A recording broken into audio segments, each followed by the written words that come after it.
Episode We're 13. live. Episode 13 now. Tailgate Show. We jumped Unlucky. up to 21 followers. We have 21 followers. Unlucky for the number 13 team that I have ranked as Right. Ace Kid.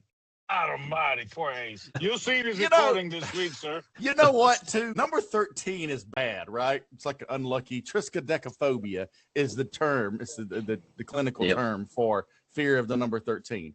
Well, 13 now in college football is really bad because you're out. Except for you're going to the Capital One Bowl.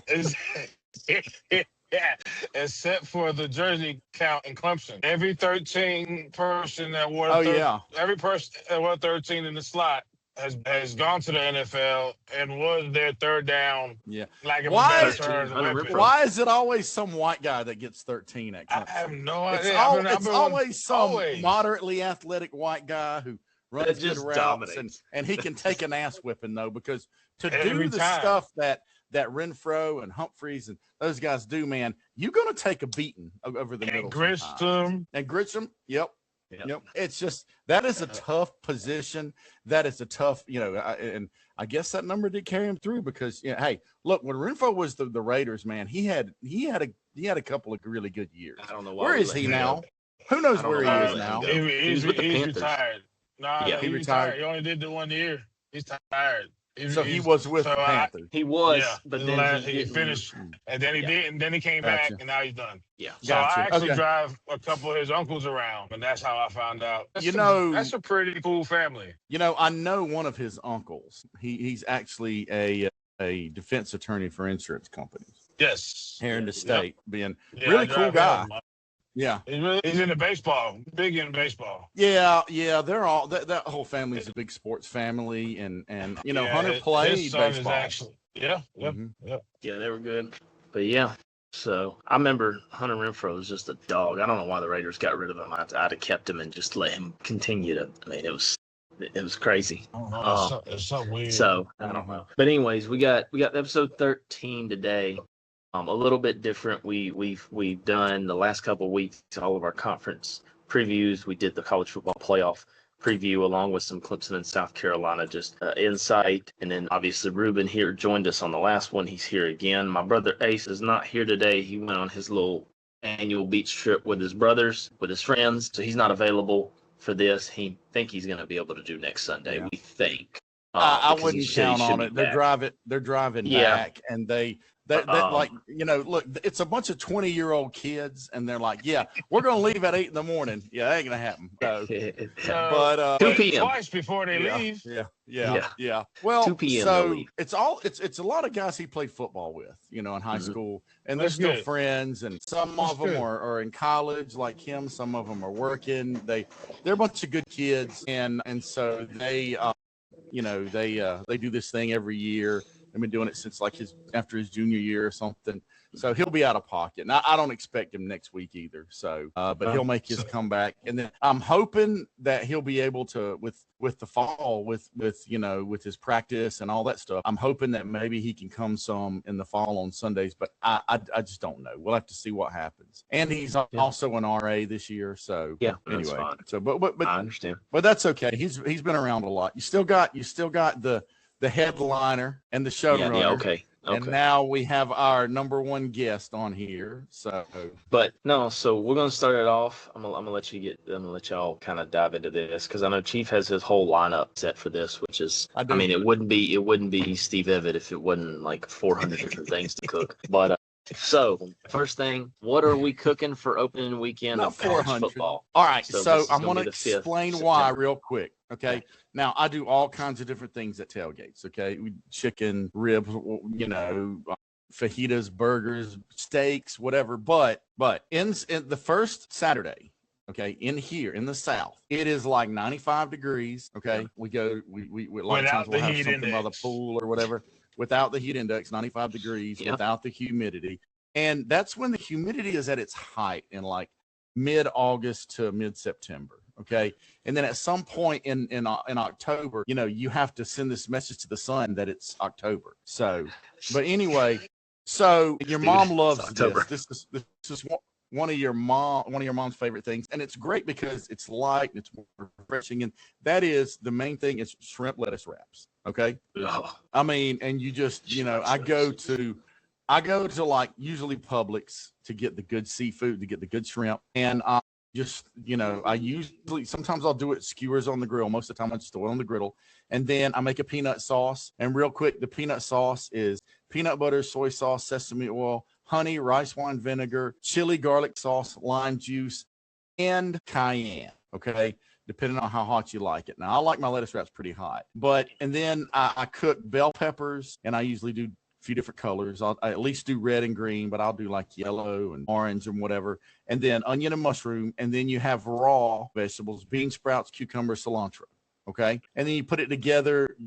The best lettuce is butter, like Bib lettuce or maybe romaine. If you're going to use something else, it usually just, iceberg is okay, but the Bib and the butter lettuce just give it a little better texture for me. So you just cook and then you put it together, man, and then like always have some hot sauce, always have a little bit of some kind of ranch or something in case people want it or whatever. But the shrimp lettuce wraps, and they are so good. And you put on that spicy peanut sauce. If you don't like peanut sauce, figure something else out. And you could use like a salsa or make a pico or something like that, I guess. But man, I love peanut sauce. Okay. And I got this recipe, or not the recipe, but I got the idea of when we used to go to Iron Hill. I was just about to and they have chicken and shrimp. Well, I'll tell you what, it's really close because I copied the heck out of what they did. Okay. And the peanut sauce, I had to do some tooling. And it needs to be spicy. The peanut sauce needs to be spicy.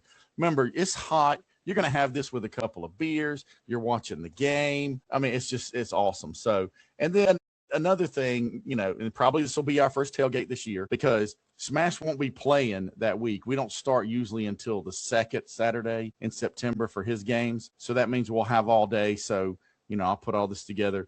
And then we do like a charcuterie, and your mom usually puts that together. And there's so many things you can put in there. Another thing that I do, and I'm going to do for this one, is sweet potato chips. And you take on a mandolin and set that thing as thin as possible, and you just cut that sweet potato. Boom, boom, boom, boom. And you throw it. You need peanut oil. It just fries so much better. And you just fry them yourself right there. You pull them out. You toss a little dash of grated cinnamon or something maybe or whatever. And then I do like a sriracha sauce, and then of course a honey, and then some people do ranch, and man, those things are so good to come out, put them on the towel, let them dry for a minute, and they are so good. And then the other thing that I like to do for hot days is I do shrimp and sausage skewers, and it's simple. Just take chorizo, smoked sausage, whatever kind of sausage you like. I'll do both chorizo and smoked sausage, and then shrimp. And you just get them, you cook them, perfectly normal. And then I stick them both on a toothpick because you don't want to do a whole bunch on a skewer, and just put a basil leaf on there. Squeeze a little bit of lemon or lime on there, whichever you want. And boom, it's a great little hors d'oeuvre to have. I mean, and it's easy to make a bunch up, and people just pop them. Boom, you're like, I'll have a couple of those for, you've ate 8 or 10 of them, and you're happy. Yeah. So that will be the opening day tailgate. He ain't never done that for me. Just because of the heat. He ain't never done that for me. They never had that. We didn't really get the lettuce wrap recipe until around 2018 or 19. So you went to every camp, every tournament. That's right. Every restaurant on the way. Yeah. So you have no complaints there, sir. That's right. That's right. It's a different era. We're not at all the tournaments now. He's cooking now. That's right. And Smash don't even play baseball. So. Right. You know what I'm saying? Yeah. We were at a different baseball field. I know. Every weekend of every month for every summer. So don't complain over there. Yep. We played I got 7. Your back, Steve. I got your back. Appreciate it, man. See, that's somebody that remembers, okay? He was there, and unlike you, who probably forgot most of it. Yeah. And by the way, the first home run over the fence, who went and got the ball? Ooh. And right here, he had to go down the hill into the woods, okay? I got bit, snowing out. Oh, no, different time of day. My bad, different story. And he come walking back up, and he was walking around the edge of the little fence there or whatever, and I was like, did you get it? And he was like, and he held the ball up. And I was like, yeah. So I think you were 10, man. Look, man. All right. See, Mike, I'm you should have said, right. And the look on Mike's face, Mike was there that day too. Yeah, Mike was there. Yep. Couldn't believe it. Hey. And I remember at 1 second, Vinny was like, "Go," and you stopped for a second, and you were like running, and you were like, I'm going to second or whatever. And Vinny, he wasn't saying, he was kind of like, doing the little home run thing. And then he said, "Dude, it's over the fence. Just run the bases." Yo. And Drew was like, "Because you just hit the ball and took off running." I didn't see where it went. I was just like, "What?" Well, you did what you try to teach people to do: hit the ball and run. And so that one. Look, I will recount your top 3 home runs of all time. Okay, that one, because it was the first one. The next one would be the Grand Slam. So if you don't know this area, Daniel High School is always good in football. Okay, always good. They get Clemson. They get kids. They get Clemson coaches' sons. And they don't. I'm not going to say they recruit, but a lot of kids leave their school to come there mysteriously. And Clemson helps the football program coach. They do. Yeah. They help a lot. So, but we played them in baseball one year. I think it was Drew's junior year, and you hit that grand slam off the scoreboard, and we beat them 20-13. And so when people would say anything, I was like, "Hey, we beat Daniel 20-13." Like it's a football score, and they'd be like, "Y'all beat Daniel? Whoa, man! They won a state championship last year." I was like, "Yeah." No, we get up in baseball. They were like, "Oh man, how'd your son do?" Well, he was responsible for 11 runs. He had 11 RBIs in that game, because I think you did. You had a grand slam, a 3-run, but anyway, so that one, and then the third, and that's just because it was a big deal. The third home run was the one you hit at Hilton Head. That ball was 500. The grill guy said it was 550 feet or more. So anyway, that was probably the longest home run I ever hit in my life. But Ruben's right. One time we played 8 straight weekends, Drew, and we did those tournaments where we played Friday night, 2 on Saturday, 3 on Sunday, 3 whatever, and then all that we would go through in the fall. We'd go through and we'd play. You'd practice all week. You'd practice football. You'd practice 2 baseball, have a football game. We'd play Friday, Saturday, Sunday. We'd get home at like 6 o'clock on a Sunday afternoon, and Drew's like, "Hey, Dad, go outside and pitch me some with the stick." Because you had that little wooden stick and the mini balls, and I was like, I need to sit down for a minute. But yeah, I didn't want to stop. So don't complain about not getting the damn hors d'oeuvre, okay? Yeah. All right. Well, whatever. Think before you speak. I'll let that go. I'm just saying. I will make those the next time we're together, okay? Yeah, I would like, because I tell you who would like is I bet she would. She would love them, because she likes the lettuce wraps, but she likes shrimp, so that'd be perfect. And whatever she wants, she gets. Yeah, I know. So we'll pass it over. I don't really have anything specific, because I really have to run about her, but I don't know if Ruben has anything he's cooking for opening weekend, or if you're probably going to the game. Yes. So I'm taking a back seat to tailgating the way I used to tailgate, because now I'm driving clients to the game, and then I go in the game and sit and enjoy the game. Yeah. So I walk around to different neighbor tailgaters for seasons and nibble off their food. And then all people that I sit, get my tickets with Billy, and we have another group. They come down and they set up a tailgate. I'll go over there and hang out and eat. But most of the time I'm just driving and clients and going in the game and coming out and driving them home. Most of my clients don't tailgate like that. They all like to drink and I understand. Go straight to the box and sit in the AC, just depending on which client it is for the day.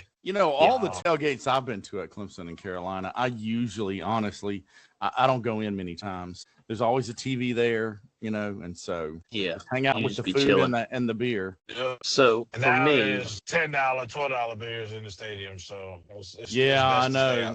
Still better to stay outside. That's crazy. Well, for me, there's a couple things possibly, but I tell you, it's really going to come down to what she wants and if she's going to be off. If she's working, then probably it'll be whatever. But I'm thinking I'm probably going to go back to the nice old fajitas or the Philly cheesesteaks, because she likes, for some reason, I've gotten her on to Philly cheesesteaks so much. So she really likes them. And I use ribeye to make them too. I use ribeye and I slice it up. I love Philly cheesesteak. Because you can use sirloin and stuff, but I use ribeye for the cheesesteaks. I'll slice it up really thin, throw it on the Blackstone out there, season it, cook it up. I'll melt the cheese on top and mix the peppers in. cook those, but I don't know. It just depends. It's probably going to be cheesesteaks, or it's probably going to be fajitas, and it's probably going to be steak and chicken. Just like normal, like you taught me. I mean, I do them the same way you do them. Cut up the peppers and the onions and grill those. I grill the meat, and then I'll even make some sauces. I got this avocado verde salsa that I can make now, and that I've got stuff for. So man, that that's sounds probably good. what I'm gonna do. Yeah, and I use corn tortillas, so I'll get some flour if we have other people, but mostly I'm gonna go with the corn, and I'm gonna cook the corn tortillas on the Blackstone too. Put down a little bit of oil or some butter or something like that, and that's usually what I do. I've always been an olive oil guy, but now I'm starting to use like avocado oil. Yeah, me too. So it's better. It's really better good for you. Has a higher burn point, so or higher smoke point, so it's just it's so much better. Yeah. You cooked with any avocado oil, Ruben? It looks like we might have lost him for a minute. But so yeah, I mean, it just really just go back and forth. Yeah. Do you cook with avocado oil, Lenny, Ruben? Yeah, I go back and forth between avocado and olive oil. I like the flavor from the olive oil and a lot of the stuff that I do cook. So when I do Philly's cheesesteaks, I get this shaved New York strip at Costco. So I'll use olive oil on that. I actually smear it on it myself instead of putting it on the grill and season it before I put it all on there. And then I'll actually use some kosher butter to just put on. I have a mixture of kosher butter and the olive oil. Butter is good on a steak, man. It really is good on a steak sandwich. It brings it right. It brings something out of it. I don't know how to explain it or what it exactly does, but it's just another pop in your mouth once you take a bite. But I noticed you said you put your peppers and onions or whatever on the thing as you're doing the cheese. I actually saute my onions and peppers first before anything goes on the grill. Yeah. And put the basting thing over and season it and I do it also in that same kosher butter. So it's real soft by the time I put the steak on it. Yeah. I wait for that to get down real good before I even put the steak on, because the steak's not on there but a couple minutes. Yeah, steak cooks fast. Yeah, for those. Steak cooks quick, especially a shaved steak. That's quick cooking. So, but probably I can't eat like a biscuit like Sheila does. I still need a little bit softness in my shaved meat. Yeah. Well, and you know what else too is we're live, so I can't say it. But I'm gonna make listen. So for the 4th, I made the watermelon and the peach lemonade. Watermelon lemonade and peach lemonade, not watermelon peach together. I love the peach. A lot of people liked it, but people flipped out over the watermelon. Now you could now the one I made was rated G, okay, and everybody drank it. The kids drank it. Old man Tom loved it. Your grandma, she loved it. She's asked me to make some more. So I hadn't even tried some, and I want some. Yeah. You could add rum, you could add vodka or whatever you wanted or something, make it, rated G or whatever. But there's a lot of effort that goes into that. And it was just really good. I mean, I had some of both, in between the beer and crown. Use the press, the squeeze or the thing that y'all got, the juicer for that? Yeah. Well, it's not a press, it's a machine. It's a juicer.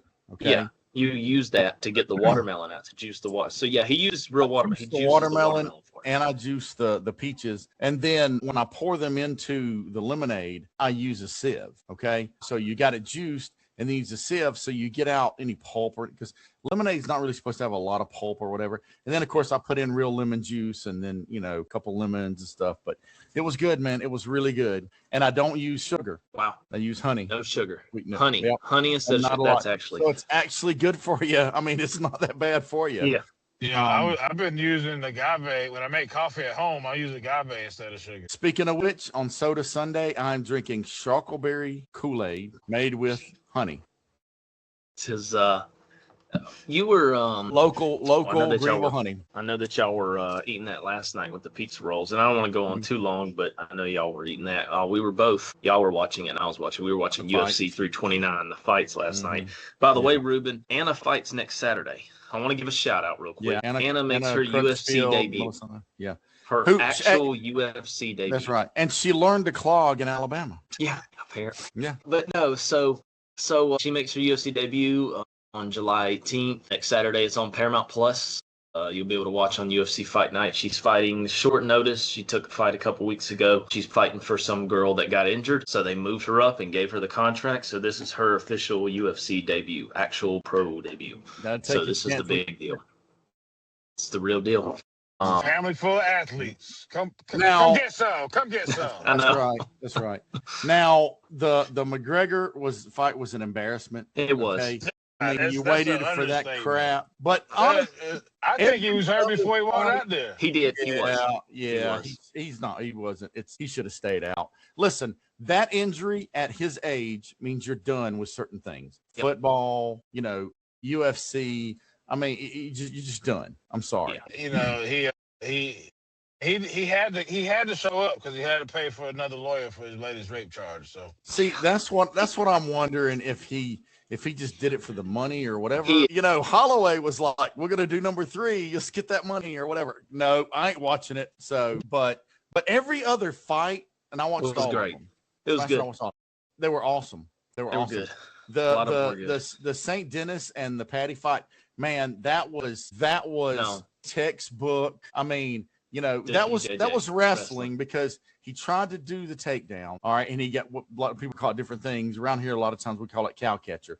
So he did the cow catcher. And the difference between wrestling and jiu-jitsu and MMA is in wrestling, you can't submit and all that stuff. So you have to learn submission moves. Okay. Mm-hmm. And what happened was he absolutely just set that move. He just set that in perfect. And my thing was, why is St. Dennis not tapping like right away? Because when he pulled it back to sink it, he should have tapped. So he just happened to fight the only French person in the history of the world that wasn't reaching for a white flag at the first sign of adversity. I mean, are you kidding me? So little bit of props to St. Dennis, but dude should have tapped, because if you go without oxygen for too long, it causes problems. Yeah. Okay. So we have our college football crystal ball segment, and this is where we're going to run through just various superlatives, right?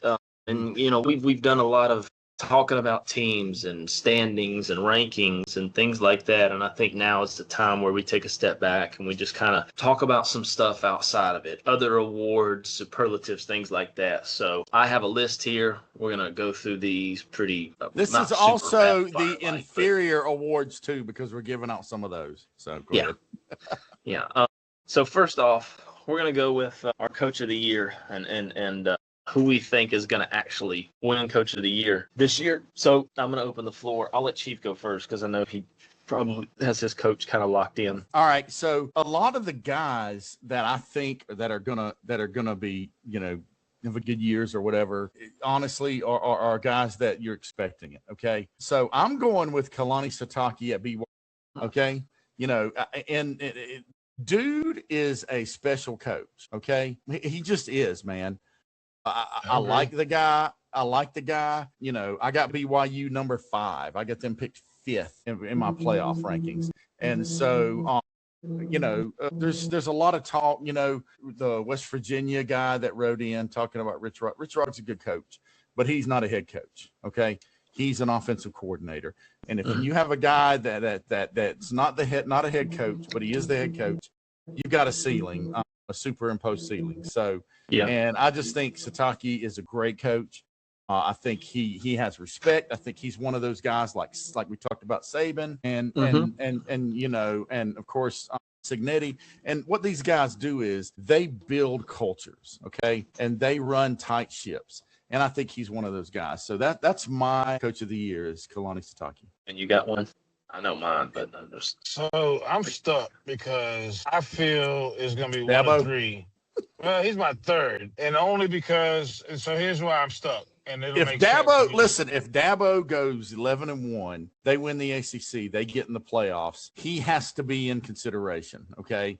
And that's where I'm getting at because of how last season went and how the season before it went as well. So I'm stuck between him, Elko, and the guy from Texas Tech. Because Elko is going to do I think Elko is going to do a phenomenal job. He's either going to be 11-1, and I also think Texas Tech could be 11-1. So, Elko is a good pick. Man, I don't know if I even that. So spoiler alert, Elko is my pick. So and they're going to the playoffs. I mean, I think they're going to the playoffs. So. Yeah.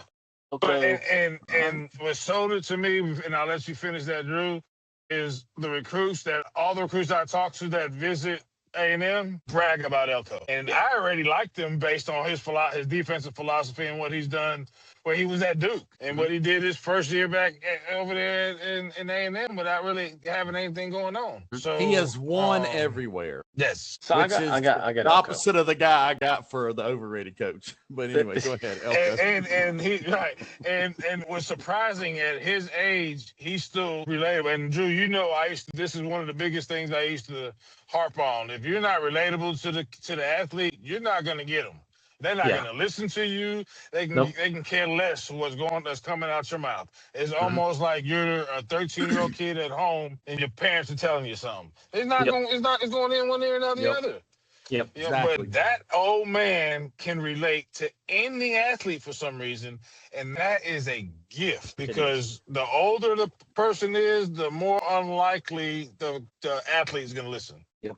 The more unlikely they're going to listen. Yeah. It's unrelatable. They don't have nothing to talk about. What's the 70-year-old and 20-year-old have to talk about? Yep. What's he going to relate now? That's what happened to Mac Brown. Yeah, that's what happened to Mac Brown. That's why Parcells is not. That's also what's happening to Belichick. Yeah, that's what I'm saying. I mean, Belichick. Yeah, that's what's happening in college. In the pros, maybe. So that's true because Belichick, in the pros it was okay. He started to fade anyway. Now he's in college. He's no credibility. So yeah, you're absolutely right. The only person is Saban. Saban was able to do that, but Saban had it for so long. But Saban saw when they wasn't listening anymore and left. Well, he left before it can change. Yeah, and he got tired of kids coming in saying, "Coach, I need more money." He was probably like, when I was at the Dolphins, we didn't have to pay this much money. So back at the Belichick thing. How do you get respect from a 20-year-old when his 23-year-old girlfriend tells him what to do and what to say and where to walk? She's on the practice field making decisions. There's not. Get off the field. What's going on here, dude? Hey, Ruben, I get it. You want some arm candy. You want have some fun. You want to take a couple blue pills and ride the carpet ride. I get it. But come on, man. Running your life in front of these kids and that you're supposed to be here to help them get to the other side? Are you kidding me right now? Oh, my God, this is ridiculous. Okay, first off, the blue the carpet ride. All right. Okay. Let me tell you something. This is what this is equivalent of? This is like us three. We go and coach, right? We get a team. And Michelle and Stacy and Ashley are out there on the field going through drills and telling players come on now. Come on. Right. And then turn around, hey, go get me a coffee or water and the avocado toast. That shit ain't happening. Listen, your mom, I'm lucky if your mom comes to watch half the time. She definitely didn't come out here to tell me I do nothing, okay? Yeah, no. But, okay, so yes. Same here. That's right. Ruben brought up a good point. Elko, and I'm glad he hit that because Elko's my number one. I have a couple that I think, but Elko's my number one. And for reasons we've already stated, we know what Elko's made of. We know what he's done everywhere.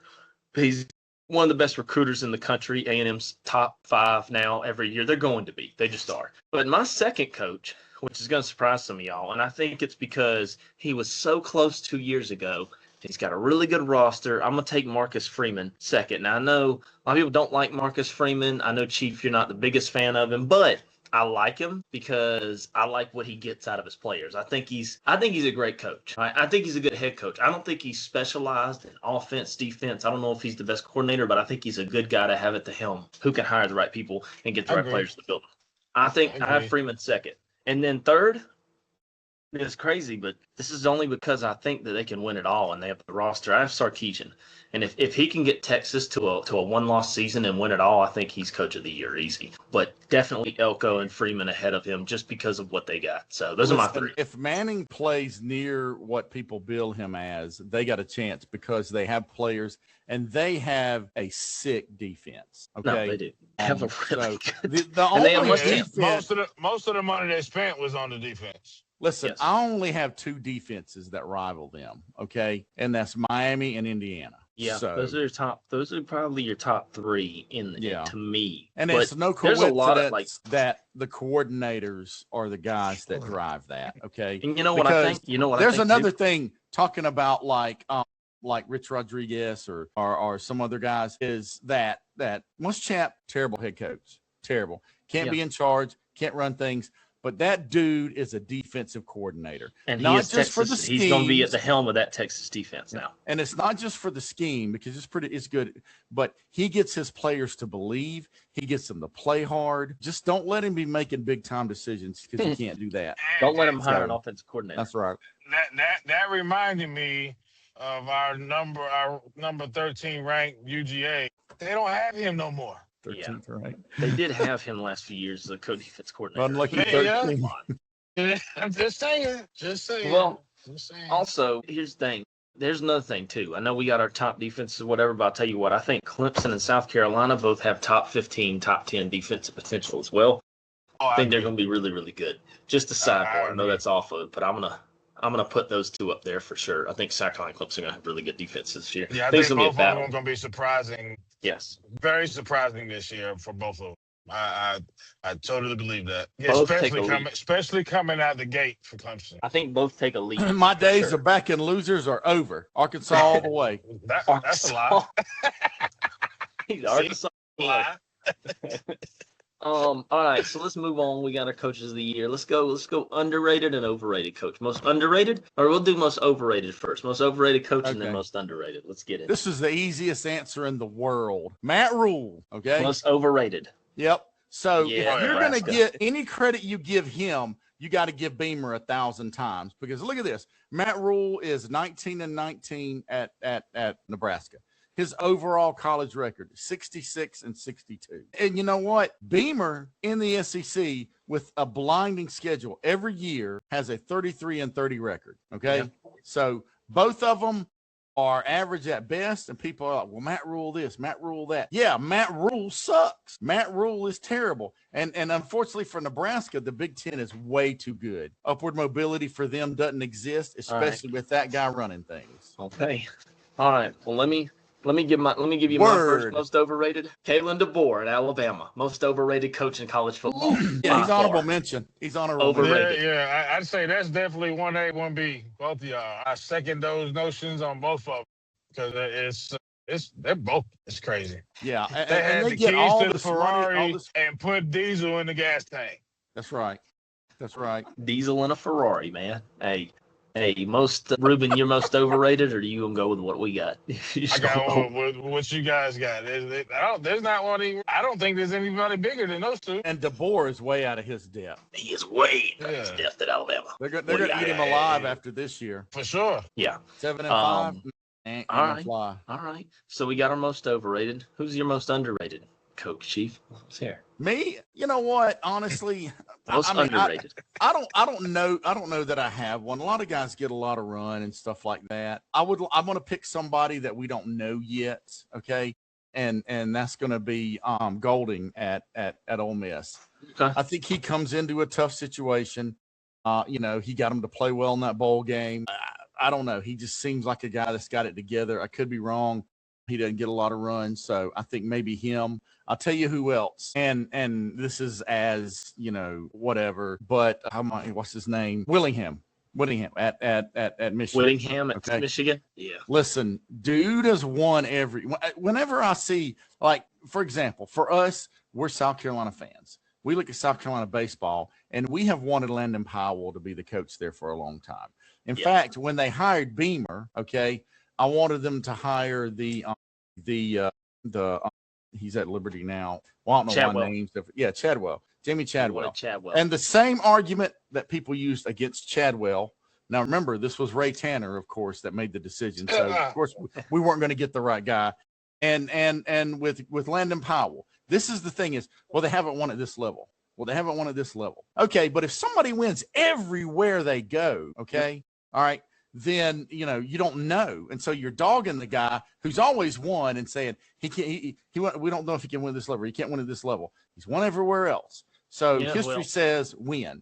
and I think you're going to get the same thing from him. So, you know who else? You know who else they made it. that argument for? They made that same argument of, well, he hasn't won at this level. He's only won at this level. Was Signetti? Signetti, yeah. He won at the lower true. levels, and they were saying, true. "Oh no, it's not going to translate." Yep. Well, 16-0 later, he built a powerhouse in 2 years. So I mean, it's insane. But no, so my most underrated, unless Ruben wants to go, I don't know if he has a underrated coach, but I have one that I think is going to surprise people. I think John Summerall in Florida. Okay. I'm going to take John Summerall at Florida just because of what he did at, was he at Tulane? I'm hoping he doesn't get things on track. I hope he doesn't quick either. But I'll take John Summerall. It's already a tough enough conference without that crap. John Summerall's my most underrated coach to me. And in my honorable mention, my second would be Kenny Dillingham at Arizona State. Definitely youngster, young guy who's got a lot of energy, can really do a lot for that team. Okay, I see that. To me,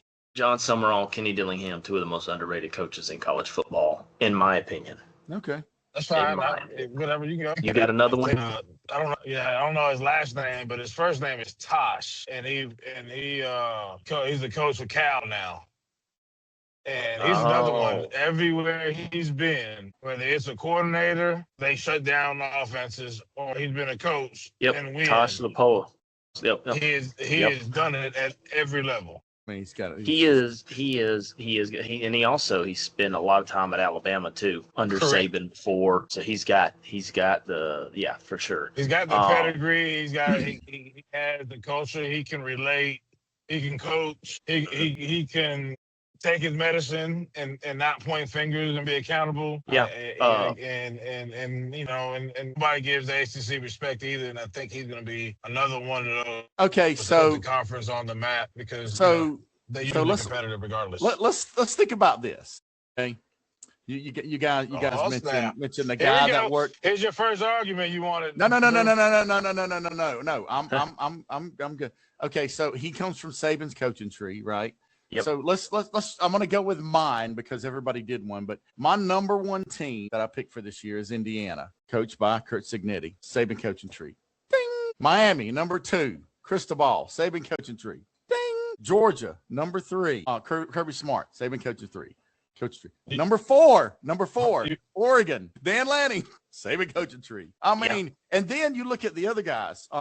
Sarkisian, Lane Kiffin, Pete Golding. I mean, dude has I mean, that says a lot.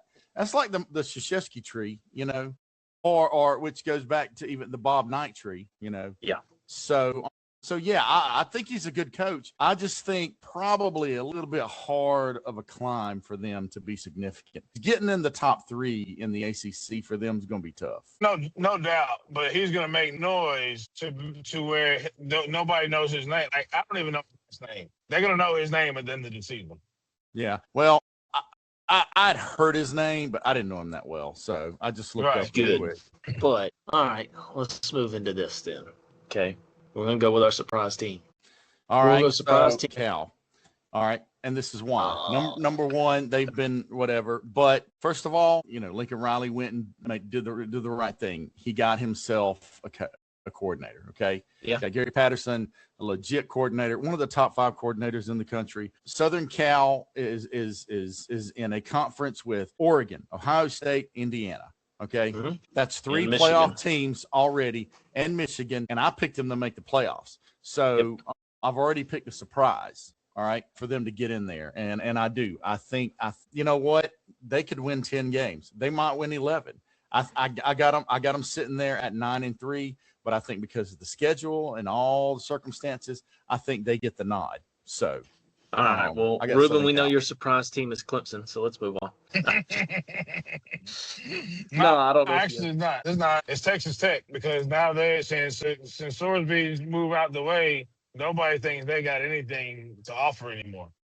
They're not even being mentioned in going to the Big 12 title game or making a wave in the big title, or talk about that Texas game anymore because they thought that that's all they had. Mm-hmm. And I don't think that's the case. They spent some good money as well. 10th. Yeah, and them coaches, did you have them 10th before the Sorsby issue? Yeah. Right. So do you still feel No. After him. Okay. Look, man, his impact on that team wasn't, but maybe a win. Maybe the defense is good, the culture is good there. They've got players, whatever. But he's right. A lot of people once we got that Sorsby news, a lot of people stopped talking about Texas Tech. There was a lot of people that went back, even and national people that were like, "Hey, I don't know about this now." That's a huge I still think they're good. I mean, I haven't finished. Like I said, I have them in the playoff. So they're going to finish second in the Big 12, and they're going to get that. They're going to get the spot. I think they'll get somewhere between 8 and 11. I got them as 10. So yeah, I think they're in. All right. So now we get to my surprise team. All right.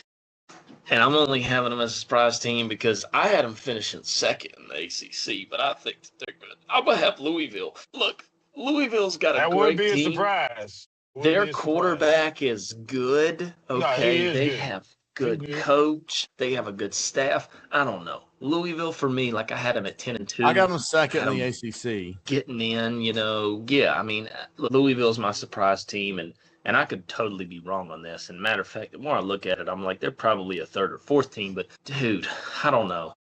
I just like Louisville. I like their offense. I think their defense is suspect. It is, but man, they're going to score a lot of points, I think, and that's going to help them win games. The defense should be a little better. I'd hope. But Louisville. It's not a bad pick. It's not a bad pick. No, it's not a bad pick at all. My biggest one. So, also, all right, so now we got surprise teams. Let's go to biggest disappointment. Biggest disappointment. My biggest disappointment. Ace, I need your help on this one, Ace. Yeah, Georgia. I need you right now, Ace. I know you're suntanning, but I know you're going to watch this later. But when you watch this, you can pick it for me, sir. You know what it is. We'll wait 10 seconds. Never mind. UGA, buddy, UGA. Georgia's biggest disappointment. Biggest disappointment. I think the culture is part of it, but I really think Muschamp is the reason why they fall off on some of these games. They don't win some of the games they're supposed to win because they can't stop that last-minute touchdown that they normally stop. That's going to be the differences in these games. It's not the Sexton. It's not the running. They don't have wide receivers. That's a fact. All their wide receivers are gone, but they still got an offensive line. And they still got running back. They still got running back. They still got a tailback. A tight end. They got a running quarterback. They got a running quarterback who's small and go under and get you 3 yards by diving every single time. Yep. So, yeah, I get that. But what's going to be the game changer is who's going to call the blitz correctly, and is it going to train that person correctly? Are they going to train that athlete correctly to make the call when they need to make the call? That's what Kirby was good at. They don't have that right no more. So now, Muschamp. And so now Kirby's going to have to look over whoever's shoulder that is, which takes his coaching ability away. Now he's got more stuff that he's got to think about and watch because he doesn't have a full trust relationship who took his spot. He didn't have to think about Muschamp at all. He didn't question nothing. They had a game plan at the coaches meeting, and it was a wrap. He moved on and went and did his job. He's not doing that no more. With the culture drop, with him I see that. With the lucky number 13 on their side, it's just. I see that. For a small, my thing is time. That for me that'll get them through another year. Yeah, but they face a challenge. Look, Ace is going to be watching this later. Georgia, man. He's going to be hey. He's like, why is my stomach hurting right now? Why is my we got to get him. We got to get him in during the season so that he can talk about Hey, we might have to pre-record it out. Yeah, we might have to pre-record it. We might do something new. Moving forward. How dare y'all go against the great analysis and insight that Ace received from some random Georgia fan? How are y'all going to go against that? Come on. I appreciate him sticking up for his buddy, but this is the punishment for not checking stuff before you broadcast it. He should have said that. All right. Mm-hmm. So, Chief, my biggest disappointment. We all knew Georgia for Ruben, but let's go. Yeah, so I don't have a team. All right. Well, they got a lot of them that probably are going to be, but I got a coach, and it's Lane Kiffin. Okay. The schedule is tough. I picked them to go 7-5. There is a chance they go 5-7 or 6-6. Okay. And then I agree. If LSU, okay, they go want him out. All that money they gave him, all that money they funneled in NIL, they're going to be like, okay, this idiot, because when that happens, okay, and he's going to do not just one, but several stupid things. Yeah. And it's not going to get covered up. It's going to get brought to light. And it's going to be like, why is this program on fire?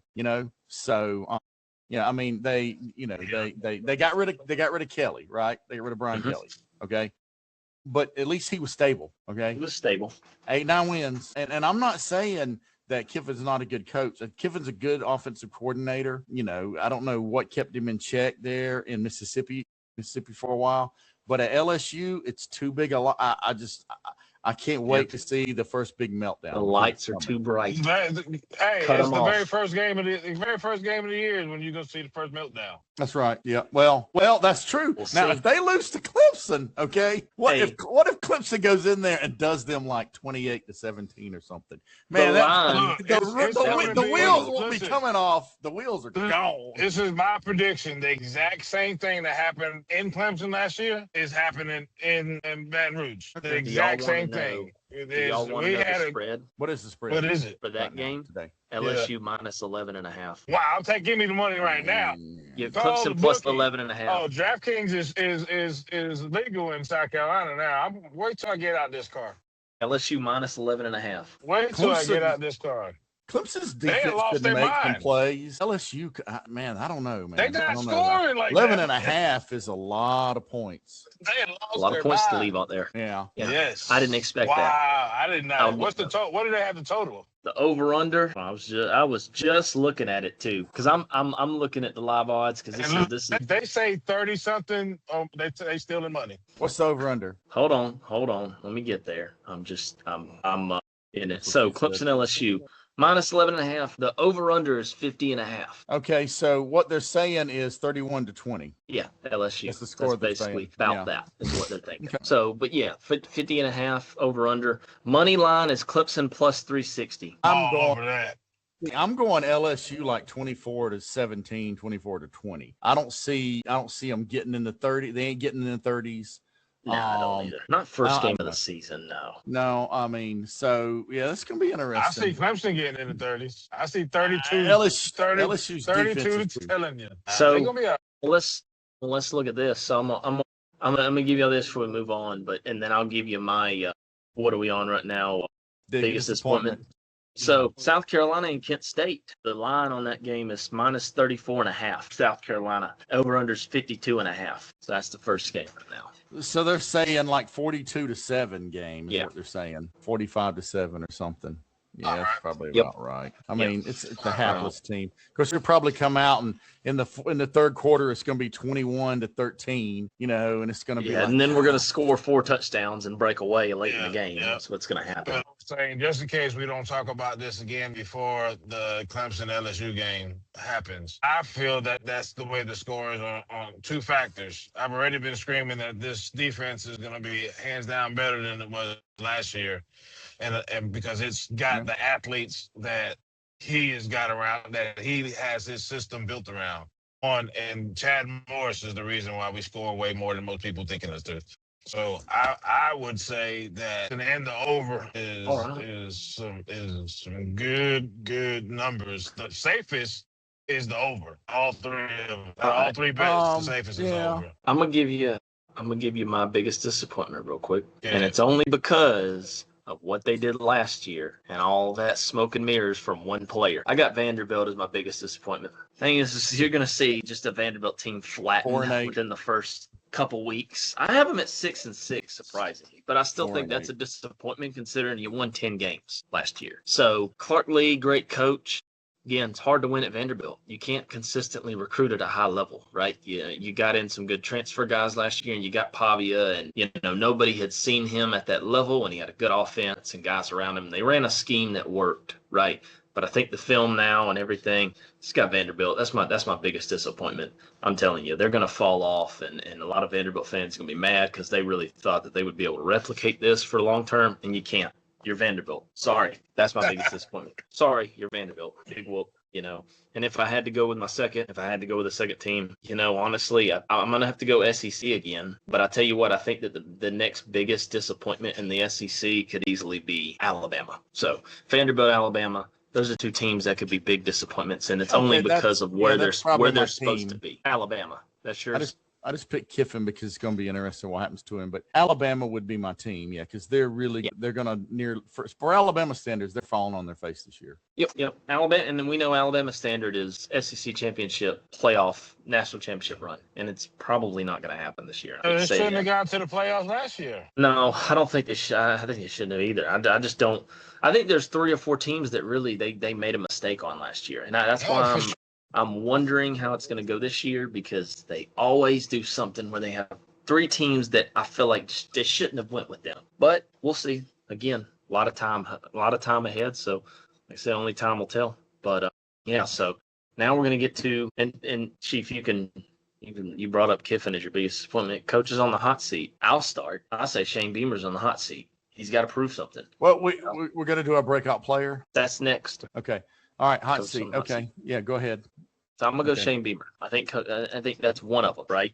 2 is Kalen DeBoer. I think that's pretty obvious. Yep. All right, Kalen DeBoer is obviously on the hot seat, and I'm gonna tell you what, and I think they're gonna do good this year, and it's not gonna matter. But I think Dabo Swinney's on the hot seat if he can't get 9-10 wins. I mean, how long, Ruben, as a Clemson fan, how long are Clemson fans gonna put up with him falling short if he is still able to replicate this? If they won 2 national championships in the last 10 years, so there'll be some rumble, but he gets a longer leash. He's the mayor, dude. Yeah, he's the mayor of Clemson. He gets a longer leash. I don't know, but anyways, I would just.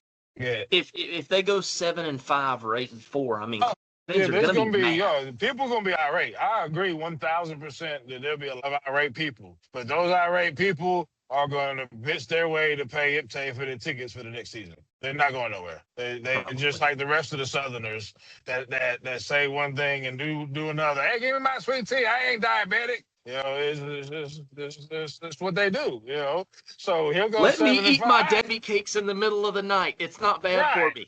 Right. Stuff like that, So they go 7-5. There's gonna be 250,000 mad people, but the board of trustees are gonna wire that money to the account. Yeah. And those are the people that make the difference. So I it is what it is, It's where Dabo's got a lot of leeway. He does. If I had to make one, though, I would put him on there just because of last year. You have to find a way to jump ahead. You can't. I agree. You can't. Agree. You if something happened in there somewhere. If something happened, they went 6-6. There'd be a lot of grumbling. Okay. Yeah, be a lot. And but they're gonna. They're going to win 8+ games if they don't do if they don't have the greatest season. If the breaks don't go there, they're going to 8+ games. He'll be fine. Yeah, I think so too. I think the hottest seat across the board is Mike Norvell. Period. Yeah, that's another one. If Mike Norvell, Florida State. If it's not flaming at 1,000 degrees, he's got so much dirt on FSU that somebody's turning in their grave. Yeah, something's up because he should have already been gone. He needs to win 8 games. You know what's funny? Let me get out there. A guy just decommitted from South Carolina 2 weeks ago and committed to Florida State. When they asked him why, he'd been with us for a while, for a couple months committed us. He committed to Florida State. When they asked him why, he said, most definitely Florida State is 10 steps ahead of South Carolina right now in every aspect. It's literally what he said. I'm like, just say that they gave you more money. Just say that. That's it. Just say they gave you more money, man. 10 steps. Okay, so us who went 4-8 last year, but Florida State, won 3, 4. I mean, dude, the last 5 years, we've won more games than them, but I think we won 11 or 12 more games than them total.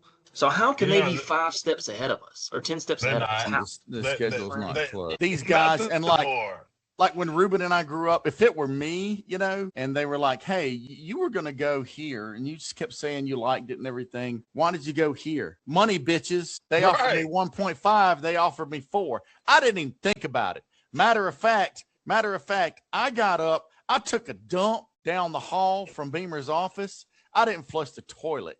Okay. And then I jumped right on a bus or whatever, however they're going to get me there to wherever it is. Money, baby. But these kids won't say that. I wish they would just say that. You know, Carson Beck didn't say that. Carson Beck was like, well, I just feel like the situation was bad. Shut up, man. Just say the money. I mean, what's wrong with this? I know. Which is crazy because you got people like, and when you know what the biggest shock, and after this we'll go to breakout player. But the biggest shock to me was when we got Lenore Sellers and Dylan Stewart to stay. They took less money to stay at South Carolina when they could have got paid anywhere. So there is still some integrity out there, and there's players who want to stay and build. But if you leave for the money, just say you left for the money. Yeah, I mean, it's not illegal now. So yeah, you're not committing a crime. You know, I mean, you are committing a crime. When you're not getting in trouble for they asked Eric Dickerson, like, why are you going to SMU? He was like, they said, what about that nice Trans Am or whatever you got? He was like, oh, that was a gift from my uncle or something. Bullshit. You know, but I respect that. He couldn't say, well, SMU gave me more money. They gave me a Trans Am. Okay. Right. Now you can say it. It's okay. Say it. Yeah, just like that linebacker Golden stole from Clemson while he was on the practice field. That's right. Yep. All right. So I got my hot seat. I got 4. I got Beamer. I got DeBoer. We talked about them. I also got Josh Heupel because Tennessee could win 9 games. Yeah. Tennessee could win 4 or 5 games. Okay. Yeah. It's going to get tough for him. And then I got another guy, and I'm putting him on there. Okay. Although I think he probably acquits himself this year, and that's Lincoln Riley. Okay. Lincoln Riley went from where they were like a playoff contender and all this stuff, and now they expanded the playoff field and they fell further back. Okay. Mm-hmm. So I think he needs to do something.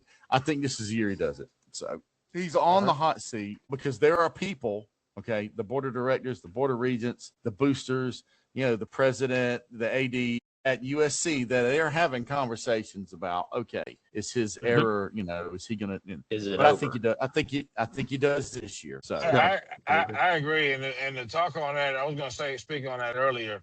Because when he first got there, they had him on a pedestal so high, he was bigger than the Jesus statue in Brazil. And I think that got his head so big, you didn't see any of his teams look like his team. And I think they finally popped that bubble because he made some changes and he was accountable on some of the coaching stuff that he had and why he just made a clean slate. So that's why I agree with you because, you know, they just like they brought the golden child home and he just rode that hot air balloon forever. They've been on a slide since Caleb Williams left. Yeah. But I think they get it back now. So anyway. Okay. Yeah. All right. Let's get it. Let's go into this breakout player. This can be countrywide, whatever. If you have a few nominations, I'm gonna go first. All right. And so, you know, this is our show. You know, we get to say what you want. You're more than welcome to leave a comment or whatever. So I get to pick, you know, whatever I think. And so I'm going with Nick Harbor because Nick Harbor was not, I don't know what happened or whatever, but he was not taught the nuances of the game, you know, of being a receiver as well. I think last year he come along a little bit, but I'm telling you, Kendall Briles had to be, when he took that job, he had to be thinking pros and cons. All right, they're going to give me a lot of money. Nick Harbor. Cons, I don't know. More pros. Nick Harbor. Cons. You got to go against those SEC defenses. Nick Harbor. If he wasn't thinking that, he's not half as smart as I thought. This guy is the most athletic player in college football. Okay. Dude is big, strong, fast. He's a monster. He does not drop balls. He doesn't drop footballs either. He catches pretty well. He catches them. And you know, they said the hands, okay, like big hands are like 9.5 or whatever. My hands are like 10 3/4. Michael Jordan had 11-inch hands. Okay. Harbor's are like 13 inches. This dude's running around with catcher's mitts, man. Or no, outfield softball gloves. Yeah. Okay. Not baseball, softball. South Carolina, I think, has 2 of the hugest, most upside talented players, athletes in college sports, in Nick Harbor and Dylan Stewart. Okay. Yeah. Now, Harbor was not used. It's like every once in a while we drop back, you know, and Seller's got a rocket for an arm and he throws it deep and Harbor runs under it. And we do that like twice. We probably did it like 3-4 times last year. We got 2 touchdowns out of it. Okay. Yep. Why don't we do that 5 times a game? Okay. Yeah.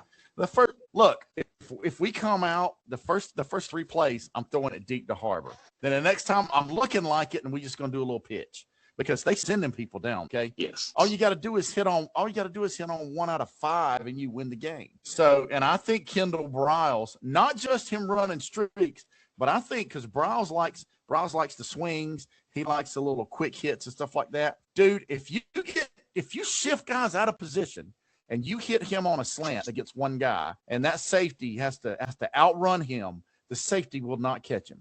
Okay. Yeah. So I think he's going to have a big year. I'll bet you, look, he should catch 15 touchdown passes this year. And if he catches 15 touchdown passes, we're going to be more towards the 8 or the 9 wins. Okay. Yep. And he's going to be in the running. So, and it might, maybe I'm wrong. It don't happen, but boy, I tell you what, he could easily turn into, being up on that Heisman stage. Maybe not win it, but he could be up there. Okay. That's not bad. Some interesting. If I had to go South Carolina, I'd go Matt Fuller. But I don't know, man. Breakout player's hard, okay, because it's got to be somebody. Harbor has not come close to reaching his potential. That's what I'm saying. Harbor hasn't done a whole lot, so that's a good pick.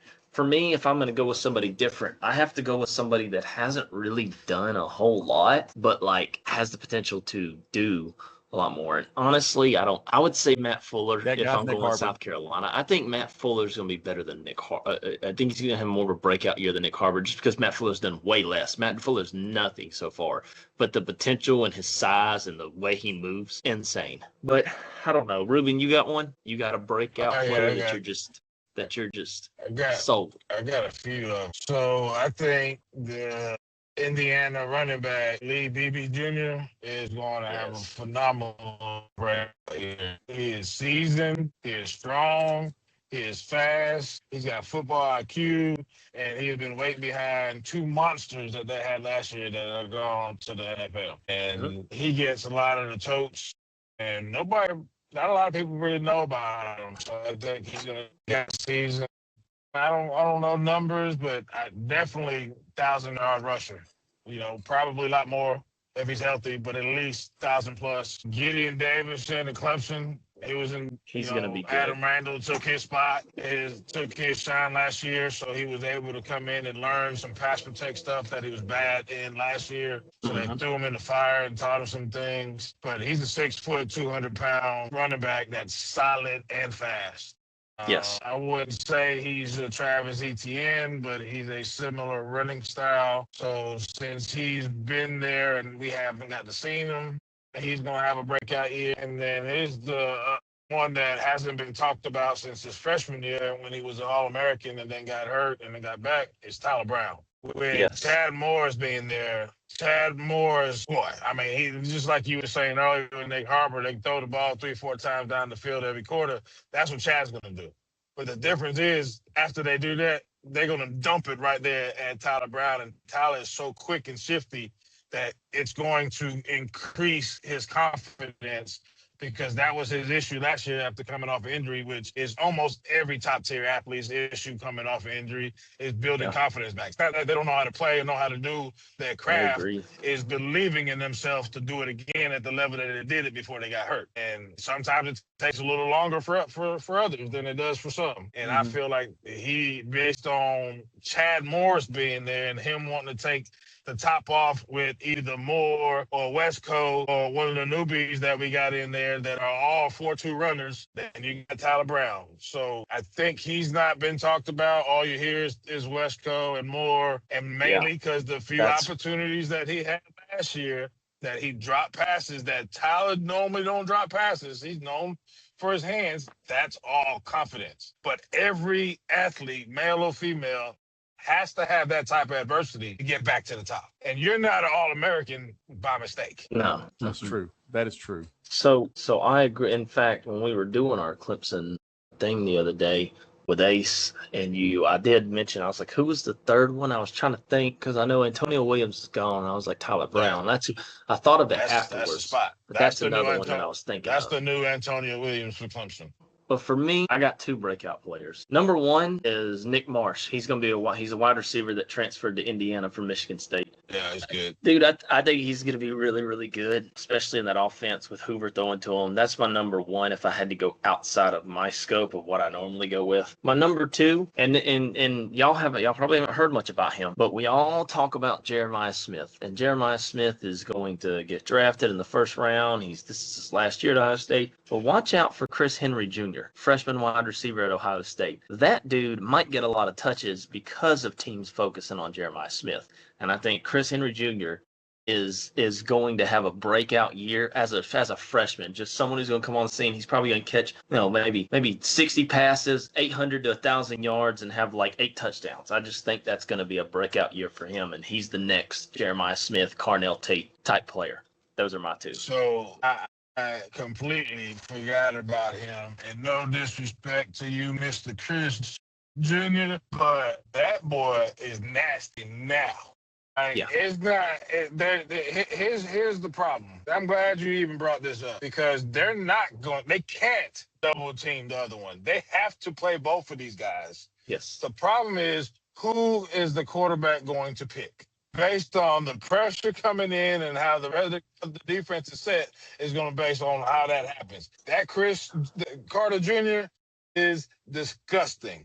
Keep in mind that But I don't care where he came from. He came from his daddy's balls. His daddy's a beast. So for me, he was in case y'all didn't know, he was the number 1 receiver in the country last year. I think he was number 5 or 6 overall, and both ESPN. And why do you think that is? Rivals. And why do you think that is? That's what I'm saying. He's nasty, dude. His dude. dad has trained him since 5 years old. Not anybody else. His dad. That's the type of relationship they have. And his dad still has his dad's a Hall of Famer. Mm-hmm. Yeah. His dad. I don't know if you know this, Chief, but Chris Henry Sr.'s dad played for the Cincinnati Bengals. Yeah. Wide receiver, he came from Mater Dei. Was the high school he came from? So just big, and he's tall, man. He's 6'6". Strong hands. He's strong hands. He's slim, 4'5" but he's fast. So. Yeah. For a guy that big, that's fast. Now, that's my breakout. I just looked at him and I was like, dude, this is the dude that's just. I don't know, man.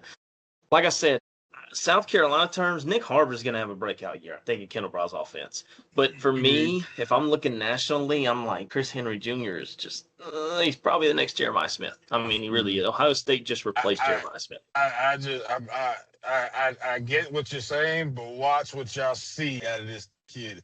Y'all going to be Jeremiah Smith who? They're not going to be talking about him no more. I completely forgot about Carter Jr. I like for real. Yeah. Think of what you just said. You know what I mean? Jeremiah Smith ain't 6'6".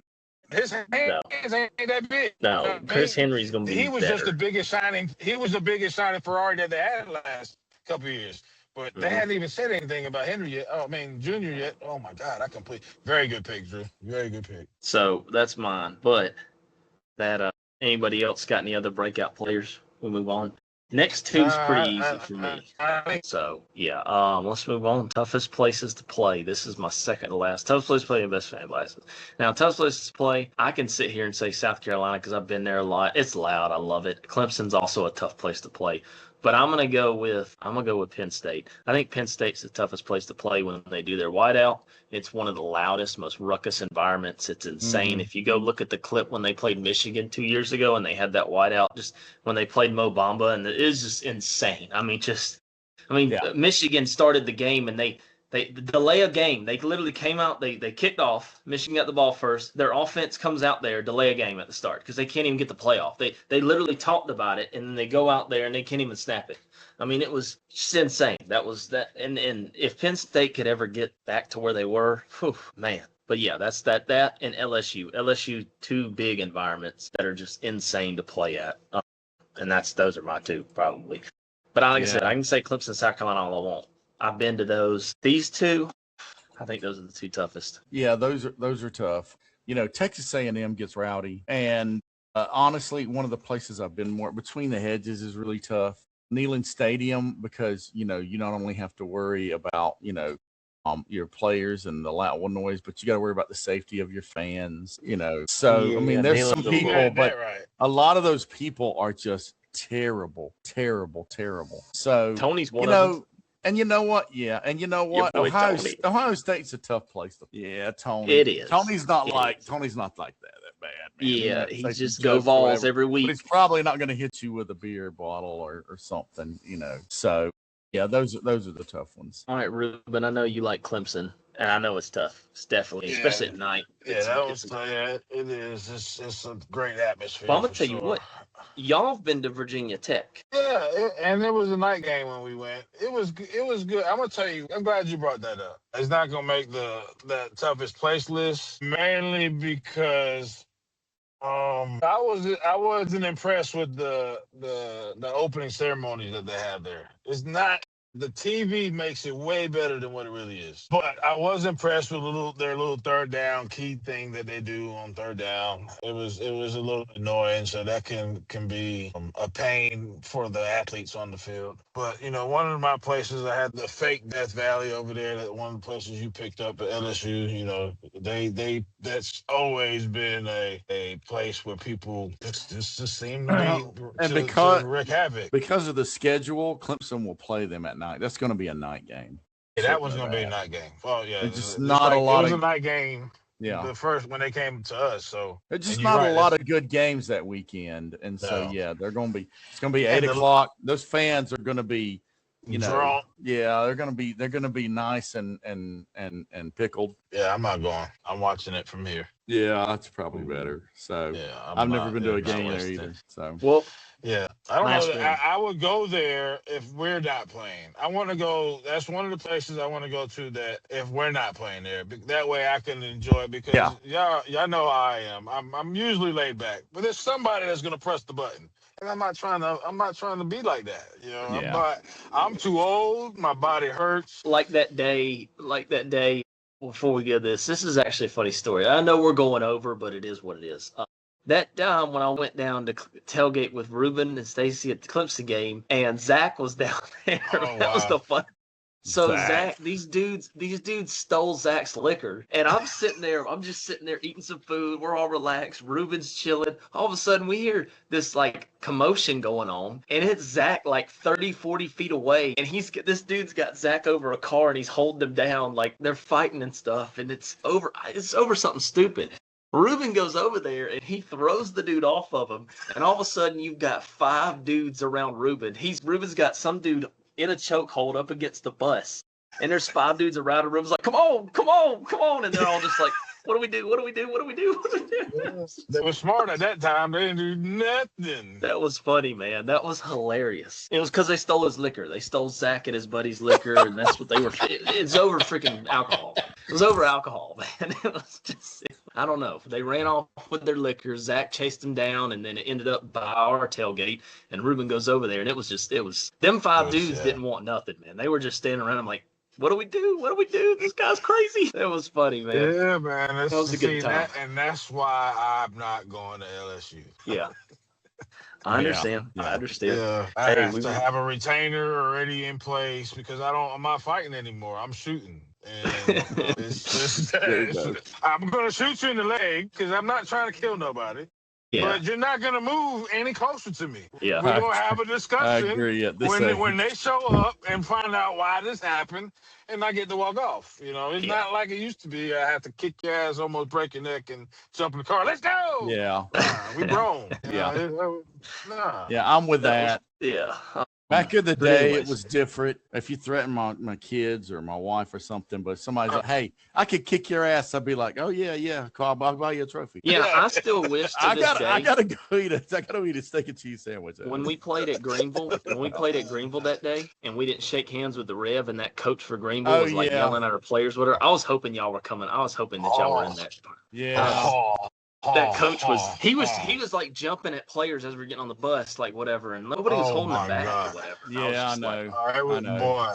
Boy. I told him, I said, you better hope my dad and uncle don't get over here. You better get out of here. Yeah. I told him that. I was like, you better get out of here. He had told Tim, he said, I wish his dad and uncle would have showed up, and Tim's like, no, you don't. Shit.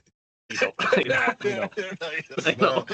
That was a good time. Anyways, all right. Last thing, I'm gonna do my NFL coverage, but best fan base y'all have ever seen. Best set fan base. And I feel like I already know Chiefs, easy. but Ruben, go ahead. And this could be from experience, like what you just. Yeah, what you've I've been to a lot. Yeah, this is going to be anecdotal. Yeah, it's been so. Man, it's crazy. So Florida State places. Some of the night games I've been there was cool. Virginia Tech at night was good. Georgia Tech even at night was good. Shit. Florida at night was good. I've been to that one. Where else did I go in Florida? Places I've been and watched the college football game at. Hell, I went to the Stanford game, a Stanford and UCLA game. That was good at Stanford. So to be honest, every fan base has a different level of crazy. Some are just geeks. Some are wild men. Some are numbers guys. It's just they're all different, but they're in their way their own fanatics, and they're might not be our level of fanatics. Right. There you go. It might not be our level. Yeah. But I think all fan bases it's hard to say because that's a true opinion question. Yeah. Yeah. So to me, I like all of them. It's off of your experience. So yeah. For me, I mean, it's all of them. I'm like Georgia and Tennessee. Yeah, Georgia was cool too. Yeah. We talking about fan bases we want to, put on a bus and shove over the cliff, right? Georgia and Tennessee fans they're so entitled, they're so obnoxious, and not just in football, in everything. And NC State too. NC State's like that too. One of the big things is Tennessee women's basketball. You talk to them and they still talk like, hey, we own the SEC. No, you don't. Okay, I don't know when's the last time they beat us. Okay, but you guys are out. So I don't. I know. So I have some very good two very good friends. One in particular that I'd do anything for. I'd drop what I was doing and drive to help him in a second, even though he lives a little bit away.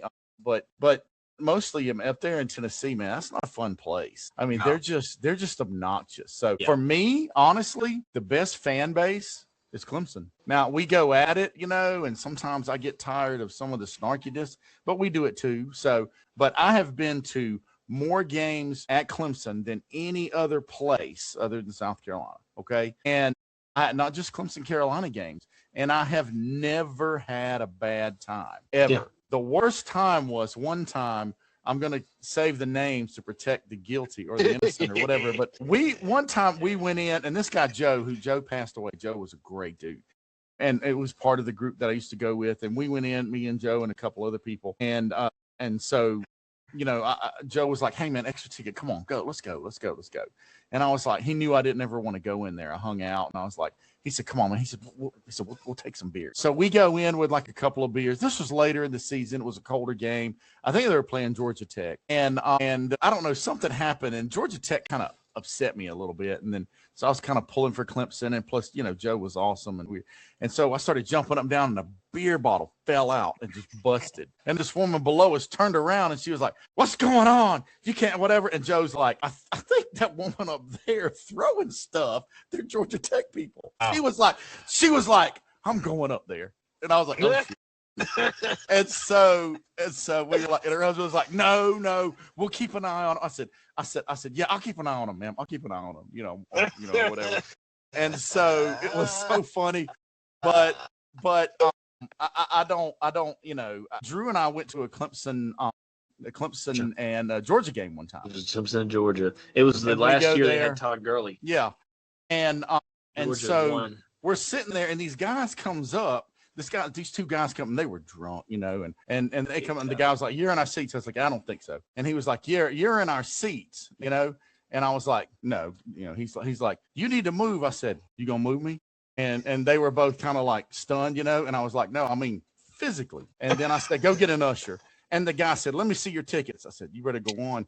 And the one guy lower, he was like, "Hey man, what's going on?" And I was like, "Is it none of your business?" And he was like, "Show him your ticket." So I took my ticket and I stuck it in his face. And I said, "You see?" I said, "No, get out of here." And the dude was like, so then an usher came up there and he was like, "What's going on?" The kid had some printout or something. I don't know what it was or whatever, but we had the real, and I showed him the tickets. He has the authority to ask me for my ticket. Okay. Right. So I showed the usher and he was like, "Yeah, y'all got to go," or whatever. And then also, and those guys were just college kids or whatever. Then there was another guy sitting there, and this guy, Georgia punted. Okay. And this, if you know me, this absolutely infuriated me. And the guy, like it was his girlfriend and then him, and Clemson fumbled, and Humphreys was at Clemson at the time. Yep. And he said, they need to get that white kid out there so he don't fumble the ball. And I said, you say something like that again, you're going with them other two guys. And he just looked at me or whatever. Who was it that fumbled? I don't remember. I mean, it was a black player, but I mean, right? But because Humphreys never fumbled. I've seen him. I can remember 3 times he fumbled a punt. Exactly. But either way, it doesn't matter. It doesn't matter. Right. Okay. Don't say that. That's pathetic. Okay. Yeah. If that's the way you think, I am colorblind when it comes to college. It's garnet and black. Okay. Clemson is evil. I don't care if that guy's white, black, Hispanic. One of the biggest villains in my life is Dabo. It's a white guy. So, if you want to talk about one of the players of all time that I just dislike, don't hate him as a person, but it's Charlie Whitehurst. Okay. Right. You don't get whiter than Charlie Whitehurst. Okay. At all. I would love to watch him dance, just have something to make fun of. Anyway, if Charlie Whitehurst ever hears this, he's probably like, I'm a great dancer. No, you're not. No, you're not. No, you're not. But that guy, and I was like, you don't say that stuff. And all the other people around were like, yeah, or whatever. So it's just, to be a rival, I don't really have anybody I hate. Except for that racist guy, and then those 2 guys that were trying to come and take my seat. I appreciate that. But I mean, I have walked around the tailgates there. I've been at the Clemson Carolina game at South Carolina, and Clemson fans were there. And it's like, hey, come get some beer, get some food, get some water, or whatever you want. Why do you drink water at a college football tailgate? I don't understand, but somebody always has it. But no, so I would go with Clemson. I know that's probably the most shocking statement I'm going to make if you know me. Okay, it is, man. It's facts, but if it is, man. I mean, I've had some great times, man. And you can't help it in this state, but to have friends and relatives and people you love and you care about, that they just happen to pull for the wrong football team in college. So, but I love y'all.